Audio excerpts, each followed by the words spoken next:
Assalamualaikum warahmatullahi wabarakatuh. Alhamdulillah wassalatu wassalamu ala Rasulillah wa ala alihi wa sahbihi wa man walah. Wa ashhadu an la ilaha illallah wahdahu la syarika lah wa ashhadu anna Muhammadan abduhu wa rasuluh. Hadirin kaum muslimin rahimakumullah, kita akan melanjutkan kembali kajian Syarh Bulughul Maram karya Al-Hafidz Ibnu Hajar oleh Syekh Abdul Aziz bin Baz rahimahullahu ta'ala dalam pembahasan Kitabul Jami'. Pertemuan kemarin masih dalam uraian tentang hadis yang pertama, hadis yang memuat tentang sifat dan perangai yang terpuji, yang itu merupakan hak muslim atas muslim lainnya. Di antaranya yang pertama adalah kata Nabi alaihi salatu wassalam, "Idza laqitahu fasallim alaihi." Apabila engkau berjumpa dengannya, maka ucapkanlah salam kepadanya. Ini yang pertama. Kemudian berikutnya, qala rahimahullah Asy-Syaikh Al-Allamah Abdul Aziz bin Baz, وَكَذَلِكَ مِنَ الْخِصَالِ وَإِذَا دَعَاكَ فَأَجِبْهُ دَعَاكَ لِوَلِيمَةِ عُرْسٍ أَوْ غَيْرِهَا تُجِيبُهُ. Demikian pula yang termasuk ke dalam perangai yang terpuji atau sifat yang paling penting yang termasuk ke dalam hak muslim atas muslim lainnya adalah apa yang disebutkan oleh Nabi alaihi salatu wassalam, wa idza da'aka fa'ajibhu. Apabila dia mengundangmu, maka penuhilah undangannya. Kata Syekh rahimahullahu ta'ala, da'aka liwalimati ursin al ghairiha. Mengundangmu kepada walimatu urs, pesta pernikahan, atau selainnya. Tujibuhu, hendaknya engkau memenuhi undangannya. Kenapa? Qala li'anna hadha min asbabi izalati syahna wa safa'il qulub wa ta'awun 'ala al-khairi wa taqarub. Karena ini termasuk dari sebab-sebab yang dapat menghilangkan permusuhan atau kebencian dan menyebabkan jernihnya hati serta adanya kerjasama di atas kebaikan, wattaqarub, dan terjalinnya kedekatan antara satu dengan yang lainnya. Jadi boleh dikatakan bahwa hikmah ketika kita memenuhi undangan saudara kita adalah diantaranya hal itu dapat menghilangkan permusuhan dan kebencian, kemudian membuat hati bersih, jernih, maksudnya bersih dan jernih dari segala penyakit hasad, dan dengan itu pula akan tercipta adanya kerjasama di atas kebajikan dan terjalinnya kedekatan. Nah, luar biasa ya, syariat Islam memang betul-betul mengarahkan kita kepada segala hal yang positif, kepada segala hal yang baik. Tidak ada satu pun dari ajaran agama Islam yang mengajak kepada kejelekan. Walhamdulillah, dan ini bukti kalau ajaran Islam adalah ajaran yang paling sempurna. Kemudian kata Syekh rahimahullah, kullu hadhil khisali mimma tuqarrib bainal mu'minin wa tajma'uhum 'alal khair wa mimma yub'idu syahna anhum wal ikhtilaf. Semua perangai yang baik, sifat-sifat yang baik itu pada dasarnya tuqarribu bainal mu'minin, akan mendekatkan sesama kaum mukminin dan menyatukan mereka di atas kebaikan, dan juga dapat menjauhkan permusuhan, kebencian dari mereka serta perselisihan dalam bentuk apapun. Ini jelas ya. Kemudian qala wala yahtassu hadza bida'watil urs bal 'amun. Soal memenuhi undangan ini tidak tertuju khusus pada undangan pesta pernikahan.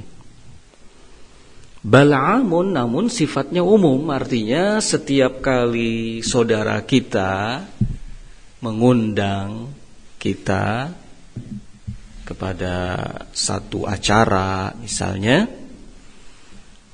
maka kewajiban kita adalah memenuhi undangan tersebut. Ya, memenuhi undangan tersebut. Nah, kemudian disinggungnya soal undangan pesta pernikahan karena memang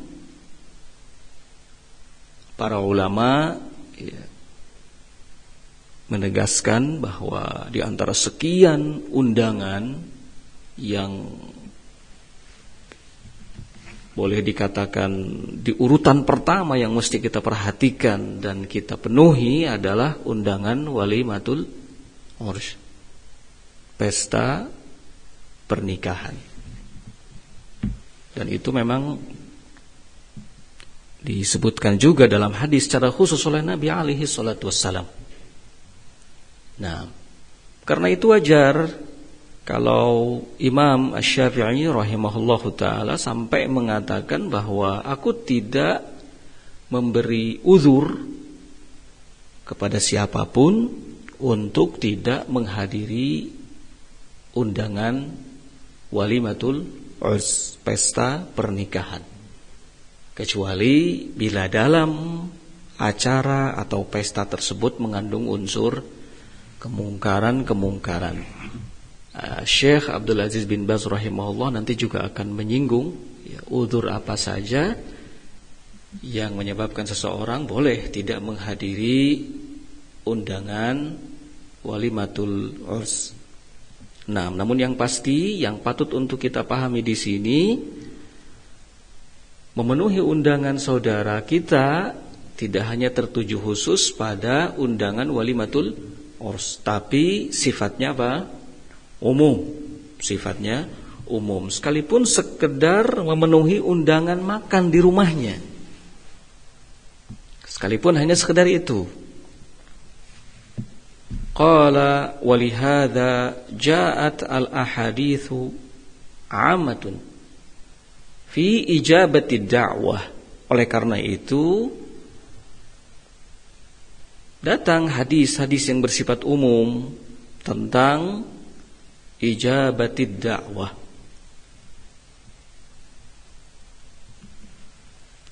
keharusan memenuhi undangan. Kama fi haditsil Bara fi sahihain, misalnya dalam hadis Bara dalam sahihain Bukhari dan Muslim, Nabi alaihi salatu wasallam mengatakan hakul muslimi 'alal muslimi khamsun. Hak muslim atas muslim lainnya ada 5.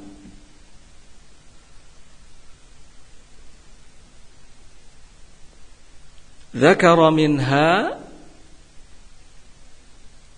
beliau menyebut di antara yang 5 itu adalah ijabatud da'wah. Lihat, memenuhi undangan. Undangannya bersifat umum disebutkan di sini. Wa fi hadits Ibnu Umar radhiyallahu taala anhuma, idza da'a ahadukum akhahu falyujibhu ursan kana aw nahwahu. Kemudian dalam hadis Ibnu Umar radhiyallahu taala anhuma, Nabi alaihi salatu wasallam mengatakan, apabila salah seorang di antara kalian mengundang saudaranya,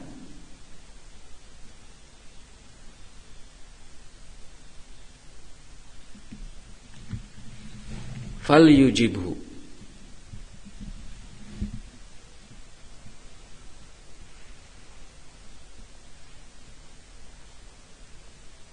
maka hendaknya memenuhi undangannya.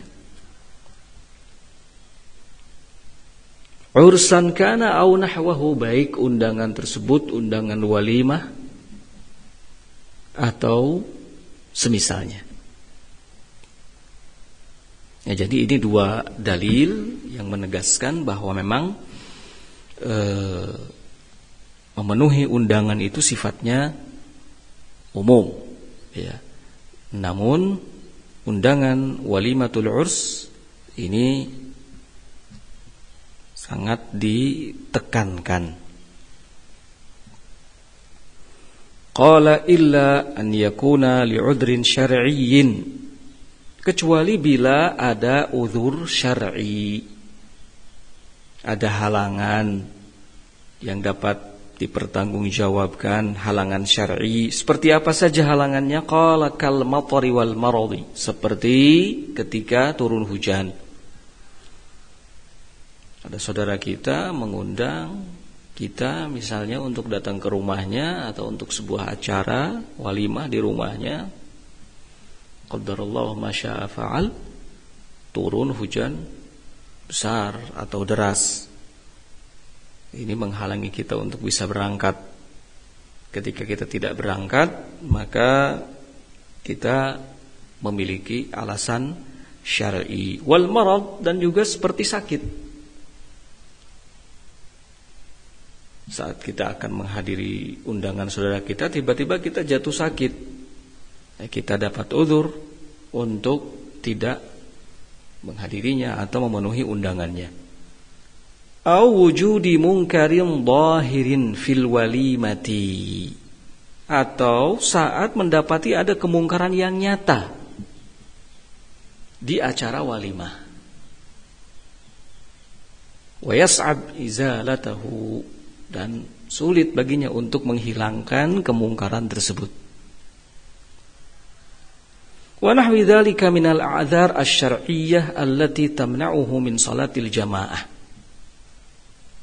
Dan semisal itu dari udzur-udzur syar'i yang dapat mencegah seseorang untuk menunaikan salat jamaah.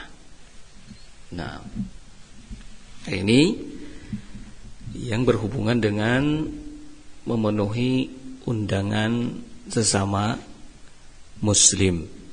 Ya, pelajaran yang patut untuk kita garis bawahi adalah ini perkara yang penting, diajarkan oleh syariat. Kita tidak boleh meremehkannya dan mengabaikannya. Nah, berikutnya, ikhwan fillah kaum muslimin rahimakumullah, wa idza stansahaka fansah lahu. Dalam hadis Nabi alaihi salatu wassalam mengatakan, dan apabila saudaramu meminta nasihat kepadamu, maka sampaikanlah nasihat itu kepadanya. Ini diantara sifat dan perangai terpuji lainnya yang merupakan hak muslim atas muslim lainnya. Kata Syekh bin Baz rahimahullah, kadzalika nasihatul muslim wajibatun. Nasihat seorang muslim hukumnya wajib. Artinya masing-masing kita berusaha untuk menegakkan kewajiban ini dalam kehidupan sehari-hari, memberi nasihat, dan di samping itu juga menerima nasihat. Sebab Nabi alaihi salatu wassalam mengatakan ad-dinun nasihah. Agama adalah nasihat. Kenapa agama dikatakan nasihat? Karena isinya adalah arahan-arahan, wejangan-wejangan, petunjuk kepada hal-hal yang positif, hal-hal yang baik.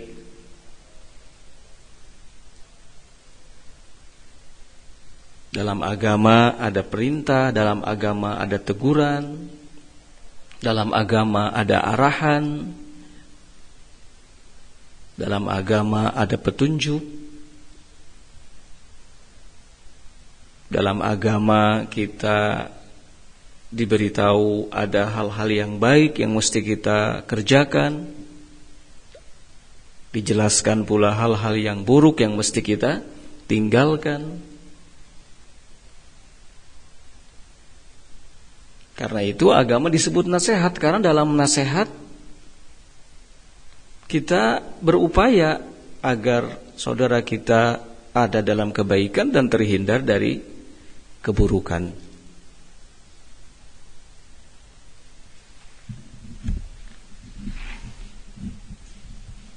Qala wa yuhramu alaihi ghishuhu wa khiyanatuhu wa khuda'uhu atau wa khida'uhu. Namun diharamkan baginya, bagi seorang muslim untuk berbuat curang kepada saudaranya, mengkhianatinya dan menipunya. Bukan nasihat namanya kalau melakukan kecurangan. Bukan nasihat namanya kalau melakukan pengkhianatan. Bukan nasihat namanya kalau menipu. Bukan nasihat namanya kalau menjatuhkan. Bukan nasihat namanya kalau melanggar kehormatan. Nah, oleh karenanya kalau kita hendak menyampaikan nasihat kepada saudara kita, maka sampaikan nasihat itu dengan baik.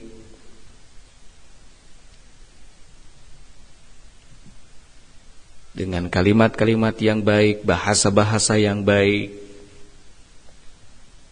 Melihat situasi dan kondisi, dilakukan di tempat tersembunyi, tidak cenderung menjatuhkannya, tidak cenderung mengolok-ngoloknya, tidak cenderung merendahkannya. Tidak ada seorang pun di antara kita yang terbebas dari kesalahan. Oleh karenanya kita butuh untuk saling ta'awun, tolong-menolong dalam hal ini. Ketika melihat saudara kita melakukan kesalahan, tegur dengan baik, sampaikan kepadanya. Bukan nasihat kalau seseorang menunggu orang lain melakukan kesalahan. Apalagi kalau mengintai, tajassus. Ada istilah wait and see. Tunggu, lihat, melakukan kesalahan, catat, melakukan pelanggaran, catat, ada kekeliruan, catat, sampai terkumpul satu buku penuh kesalahan-kesalahan seseorang. Bukan nasihat namanya yang seperti ini. Apalagi kalau membicarakan kesalahan saudaranya, kejelekan saudaranya, kekeliruan saudaranya.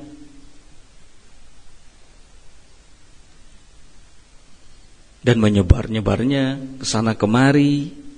Kata Syekh Rabi hafizahullahu taala, cara nasihat yang seperti ini bukan cara nasihat yang baik. Ini cara-cara setan. Menunggu seseorang melakukan kesalahan, kemudian setelah itu membicarakannya ke sana kemari, mengumbarnya ke sana kemari. Ini cara-cara setan, kata Syekh Al-Allamah Rabi bin Hadi Al-Madkhali hafizahullahu taala. Jadi hindari tindakan curang, khianat. penipuan, dan seterusnya.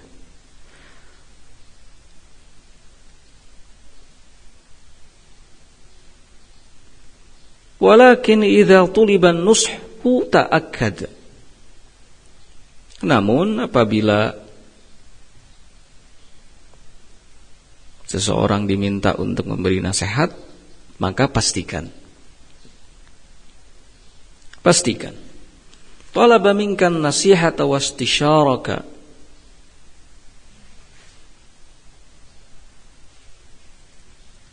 Saudaramu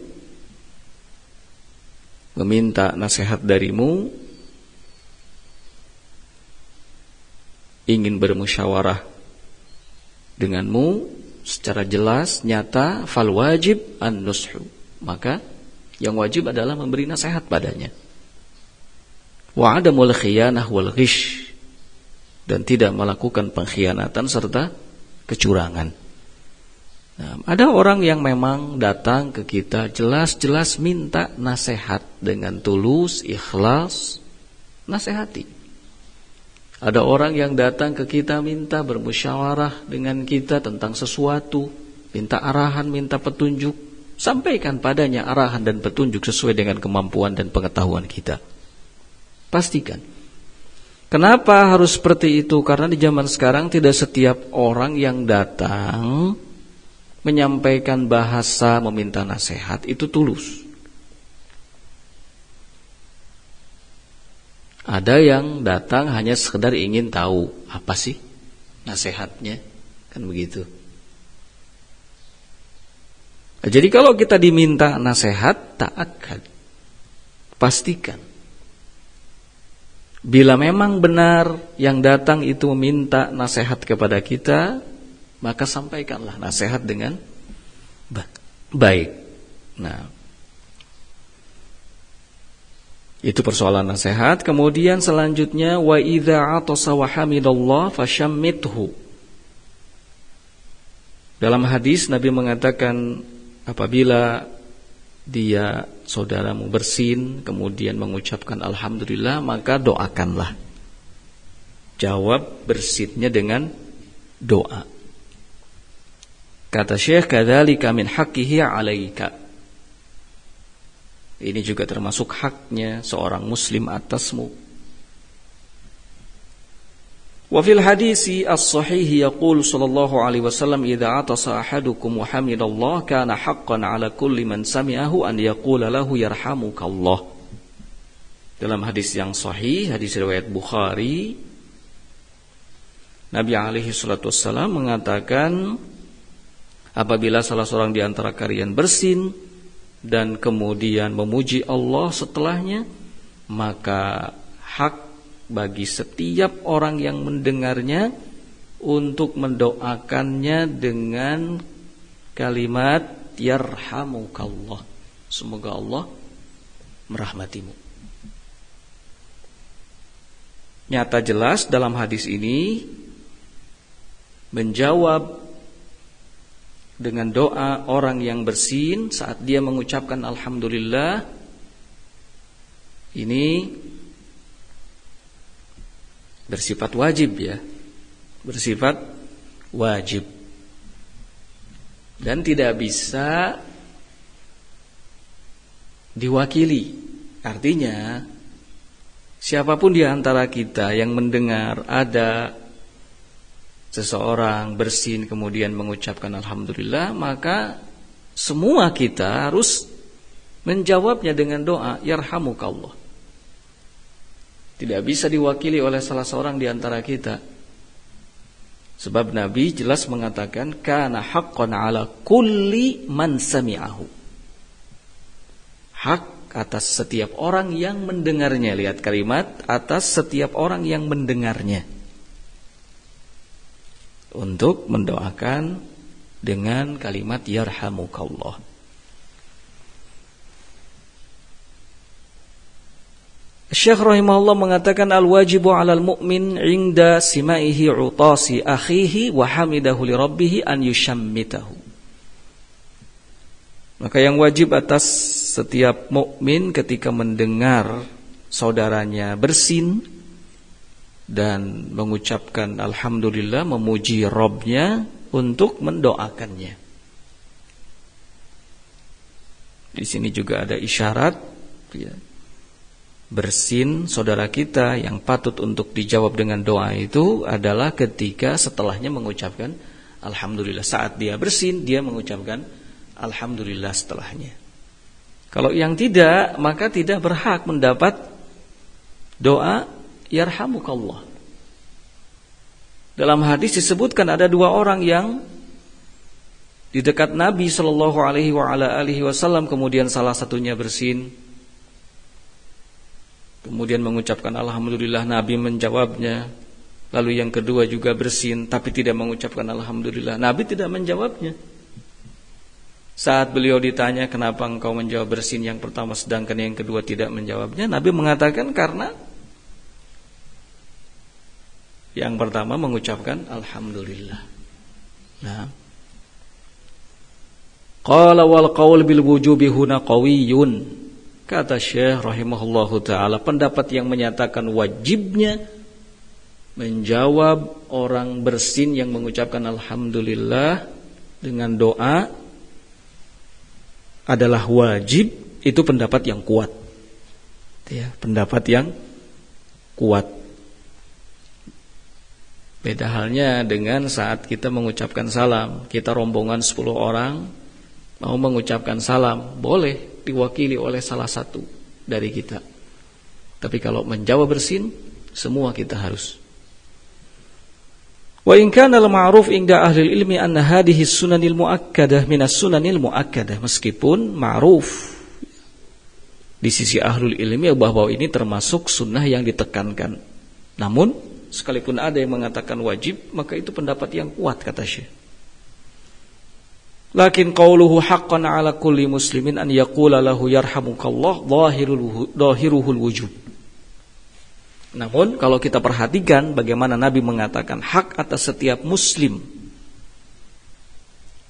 hak di sini lebih kepada wajib, artinya hak atas setiap muslim mendoakannya dengan mengucapkan yarhamukallah. Ini sangat nampak sekali, ya, akan kewajiban dari sisi hukumnya. Kadzalikal awamir fashammithu. Demikian juga perintah dari Nabi di mana beliau mengatakan fashammithu. Jawab bersinnya dengan doa. Zahirul awamir al-wujub, sedangkan zahir dari setiap kata yang mengandung perintah itu hukumnya menunjukkan wajib. Fayam bagi alla yatasahala fi hadza. Oleh karena itu sudah sepantasnya, kata Syekh, untuk tidak bermudah-mudah dalam soal ini. Wa ma'lumun ma fi hadza minal masalihil katsirati. Tentu saja diketahui bahwa dalam perkara ini mengandung banyak kemaslahatan. Nah, karena doa, tidak ada doa yang tidak bermaslahat. Semua doa itu mengandung kemaslahatan. Selanjutnya, qala wa idza marida fa'udhu wa idza mata fattabi'hu. Yang termasuk ke dalam sifat dan perangai terpuji yang itu merupakan hak muslim atas muslim lainnya adalah, kata Nabi sallallahu alaihi wasallam, apabila dia saudaramu sakit maka jenguklah, dan apabila meninggal dunia maka iringi, hantar jenazahnya hingga ke pemakaman. Qala Syekh, kadzalika iyadatul maridi wattiba'ul janaiz kullu hadza minal huquq bainal muslimin allati fiha al-masalihul katsiratu wa ta'alafu al-qulub wa jam'uha wa izalatu syahna. Demikian halnya dengan menjenguk yang sakit, mengantar jenazah, semua ini termasuk hak-hak yang harus dijalankan antar kaum muslimin yang mengandung kemaslahatan yang banyak serta dapat merekatkan hati dan menyatukannya, bahkan menghilangkan segala macam kebencian dan permusuhan. Fayambaghi lil mu'mini alla yatasahala fiha bal ya'udu akhahu idza marida. Wa ma'lumun anna akhahu yata'athar bihadza. Dan sudah semestinya pula bagi setiap mukmin untuk tidak bermudah-mudah dalam hal ini, artinya tidak menyepelekan hal ini. Namun hendaknya seorang mukmin menjenguk saudaranya apabila saudaranya sakit. Dan maklum diketahui bahwa saudaranya yang sakit itu kalau dijenguk yata'athar bihadza, akan terkesan. Ya, akan terkesan. Wa ya'lam anna akhahu ta'athara bihi. Seorang mukmin hendaknya mengetahui bahwa saudaranya akan sangat terkesan ketika ia dijenguk, ya. Ta'athar bi maradhihi fayazdadu nashatan, bahkan akan berpengaruh pada sakitnya, di mana akan membuat dia semangat untuk sembuh. Nah. Wa rubbama zalatil illatu bi asbab ma yahsulu lahu minas surur bi ta'athuri ikhwanihi wa ziyaratihim lahu. Dan bisa jadi, kata Syekh, itu akan menghilangkan penyakit. Akan menghilangkan penyakitnya dengan sebab-sebab yang dengan itu dia yang sedang sakit itu bisa mendapatkan kebahagiaan, ya, terkesan dengan saudara-saudaranya dan terkesan dengan kunjungannya, ziarahnya. Wa rubbama ihtaja ilaihim fi hajatin minal hajat kat-tabib awid dawa aw hajatil ahl wa ma ashbaha dzalika mimma qad yahtajuhu al-marid. Dan bisa jadi juga yang sakit itu memiliki kebutuhan seperti butuh dokter, butuh obat, ya, atau butuh kepada keluarganya dan semisalnya yang biasa dibutuhkan oleh orang yang sakit. Nah, karena orang yang sedang sakit adalah orang yang memang sedang dalam kebutuhan. Ketika kita menjenguknya, mendatanginya, jelas itu akan dapat banyak membantunya. Nah, paling tidak membuatnya senang, paling tidak membuatnya semangat untuk sembuh. Dan itu akan memberikan kesan tersendiri, kata Syekh. Nah, ikhwan fillah kaum muslimin rahimakumullah, yang terakhir, kadzalika fi ziyaratil qubur wa ittiba'il janaiz masalih. Kalau tadi soal menjenguk orang sakit, maka demikian halnya dengan ziarah kubur dan mengantar jenazah. Ini juga termasuk hal yang mengandung banyak maslahat di dalamnya. Apa di antaranya, kata Syekh, min dzikril akhirah wa dzikril maut. Di antaranya dapat mengingat akhirat, mengingat kematian, di mana memang kematian ini adalah sesuatu yang seringnya dilupakan oleh manusia, termasuk kita. Padahal ini musibah yang jauh lebih besar daripada musibah kematian itu sendiri. Kematian adalah musibah, tapi melupakan kematian, ini musibahnya lebih besar. Nah, dengan berziarah kubur, mengantar jenazah, setidaknya itu bisa mengingatkan kita kepada kematian. Wa ta'awun ma ahlil mayyit fi dafni mayyitihim. Kemudian membantu atau bekerja sama dengan keluarga si mayyit, keluarga jenazah dalam menguburkan jenazahnya. Wa jabrihim aydan, serta menguatkannya. Fa inna tasyi'al janazah ma'ahum fihi jabrun lahum, fihi muwasatun lahum. Sebab saat mengantar jenazah bersama dengan keluarganya itu mengandung unsur kekuatan bagi mereka. Ya, kekuatan bagi mereka serta kebaikan bagi mereka.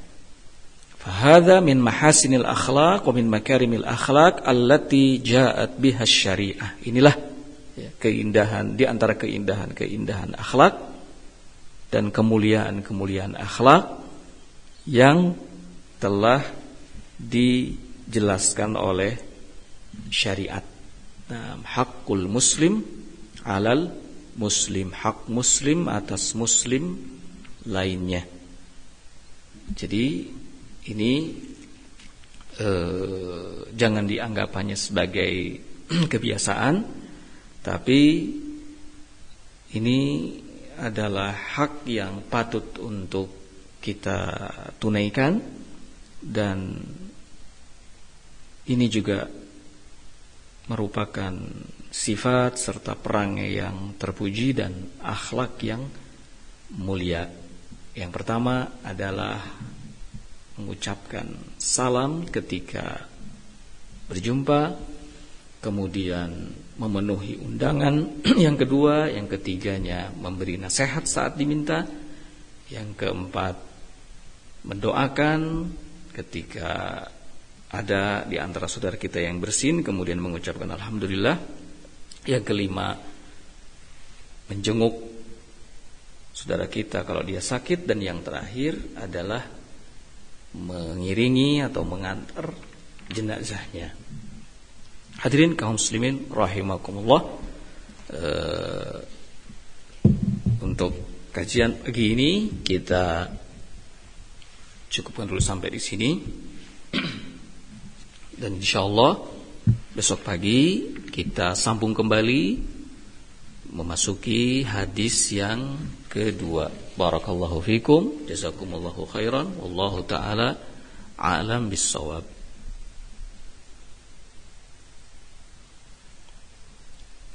Sebelum ditutup seperti biasa di sini ada beberapa pertanyaan yang masuk, antara lain, Afwan Ustadz, mohon nasihatnya kepada kami yang sudah lama menikah tapi juga belum dikaruniai anak, padahal kami sangat ingin sekali. Nah,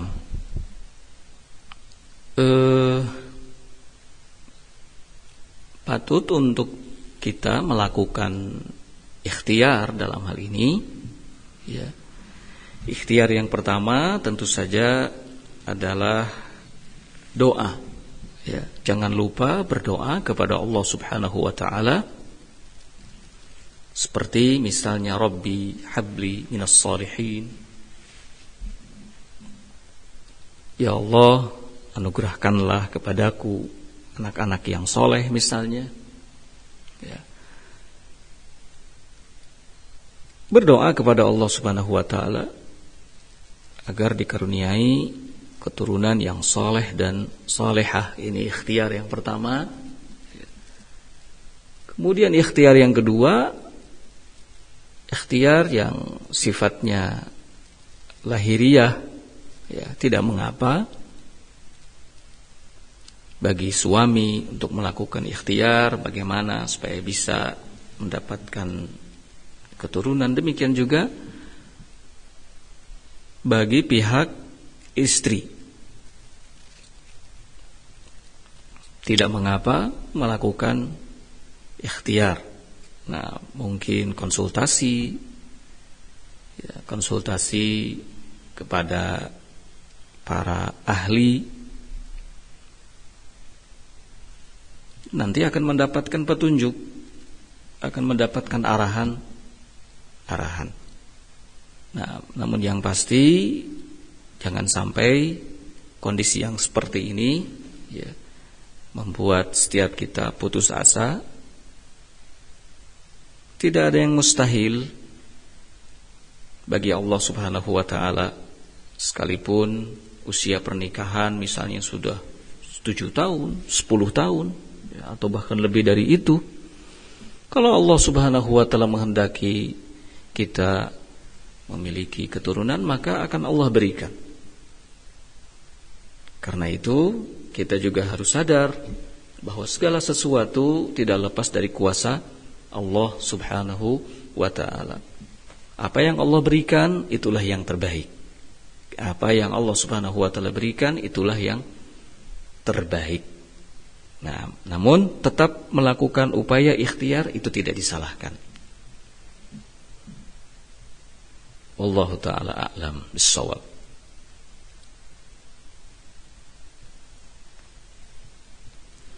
Afwan Ustaz, ana mau bertanya bagaimana cara menghadapi rasa jenuh dan malas belajar ketika di rumah karena sudah lama tidak ke pondok. Di antaranya bisa dengan membuat program ya atau jadwal secara tertata dari jam ke jam, dari waktu ke waktu seperti yang kemarin saya singgung ya. Itu bisa dengan melakukan hal yang seperti itu, atau berkunjung, bertemu dengan teman-teman ya. Ini juga tidak mengapa, saling menguatkan, murajaah ya. Banyak hal yang bisa kita lakukan di rumah. Intinya setiap aktivitas yang kita kerjakan adalah aktivitas yang positif ya. Ada saatnya ibadah, ada saatnya bekerja, ada saatnya belajar. Masing-masing waktu yang kita lewati ada aktivitasnya tersendiri. Itu yang paling penting.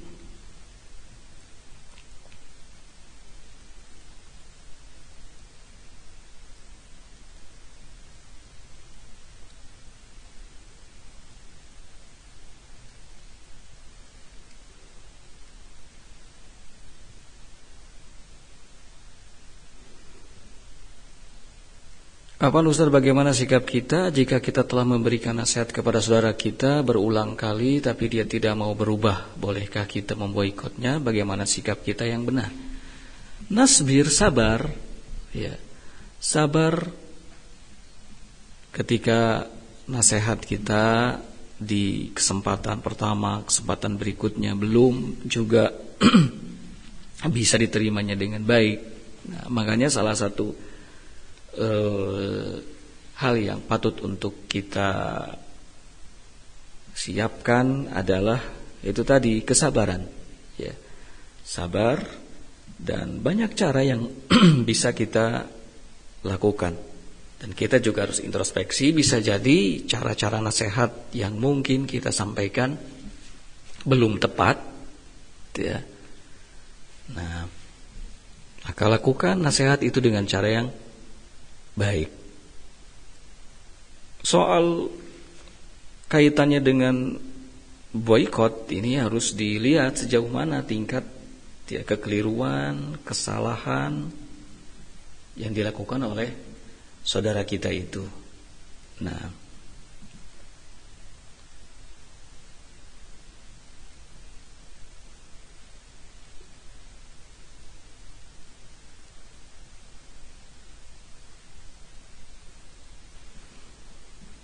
mohon saran dari Ustadz bagi penjual yang dagang keliling dan ketika corona pendapatan kami turun drastis sedangkan kami harus menghidupi anak dan istri.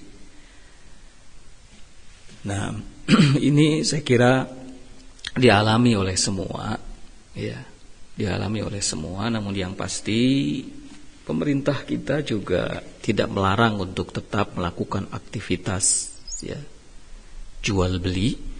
Bagi yang memang harus keluar keliling, maka tetap memperhatikan protokol kesehatan. Artinya cukup pakai masker, nah, dan bersabar. Bersabar, kemudian ada banyak hal yang bisa kita lakukan. Kita harus yakin bahwa ketika satu pintu rezeki kita tertutup, maka Allah Subhanahu wa ta'ala akan membukakan pintu yang lainnya. Nah,